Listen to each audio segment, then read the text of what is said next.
Chris Brown acknowledges he does have a history of violence. He has been very forthcoming about it. Well, we've seen it. And we've all seen it.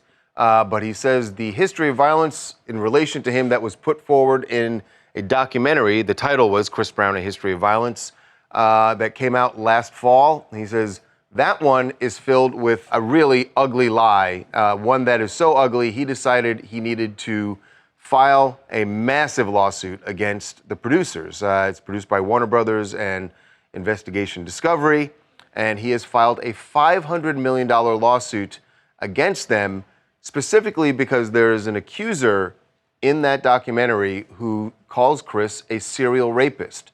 And he says before they put out this documentary, his team was made aware that they were going to have this person on the documentary saying this.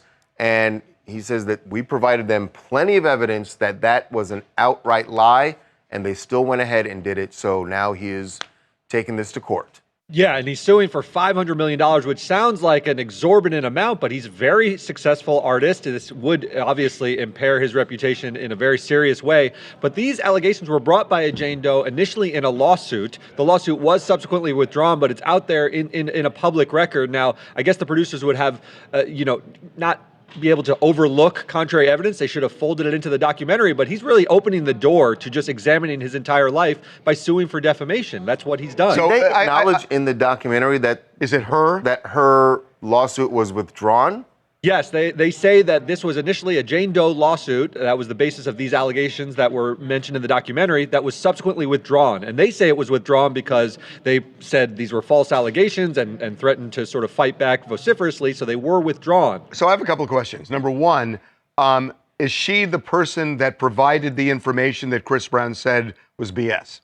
That is the implication, yes. And the allegation he's making in his lawsuit is not just that the documentary called him a rapist, but a serial rapist.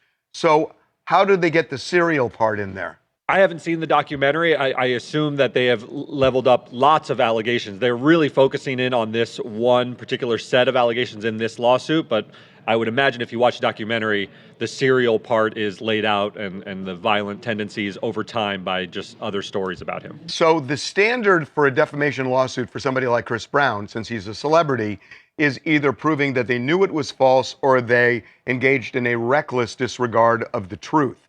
So the issue is going to be, did they have enough information to at least that where a reasonable person would know, or even a person with a modicum of judgment would know that this is unproven, unsubstantiated, and maybe untrue, right? I think that's exactly right. Did they recklessly disregard, meaning did they turn a blind eye to? Did they stick their head in the sand with contrary information? But as you said, he's a public figure, so that's a very high standard. And he has now put the issue of defamation on the table. He's going to have to prove that these were defamatory statements, which does open the door to examining his life. Well, does he have to prove it, or did they have to show what they used to establish the allegation? He has said they're lying, right? So they are going to assert that we are not lying. Well, right, but if he says, you're lying, it's not true, the burden's kind of on them at that point to show, well, I mean, he does have to show why it's not true. The burden is on him to show that he was defamed. Absolutely. He has brought a cause of action. But at a point, they're going to have to ante up why they believed it was true if he presents evidence that it may not be true. That's correct, and that's when the burden would maybe shift. But they're going to put their whole plate of evidence of why they went forward with this documentary. He will have to refute that, and then you're going to have to balance whether they disregarded the truth. And again, not having seen the full documentary, I just know in the lawsuit, Chris has included documentation about why this woman was lying in his eyes, and he says that that was proven, and that's why she withdrew the lawsuit in the first place. So it seems to me like he is putting the burden on Warner Brothers and Investigation Discovery. Seems that way to me too. Hi, my name is Angie Monroe and I am from the UK. I do believe Chris Brown is guilty as he has a history of accusations. I believe women should be accounted for and heard. No means no. Yeah, except in this case, she withdrew it. So that never got adjudicated. So it wasn't like it was proven in court. Yeah, I mean, she withdrew the She made an allegation in a lawsuit and then withdrew that lawsuit.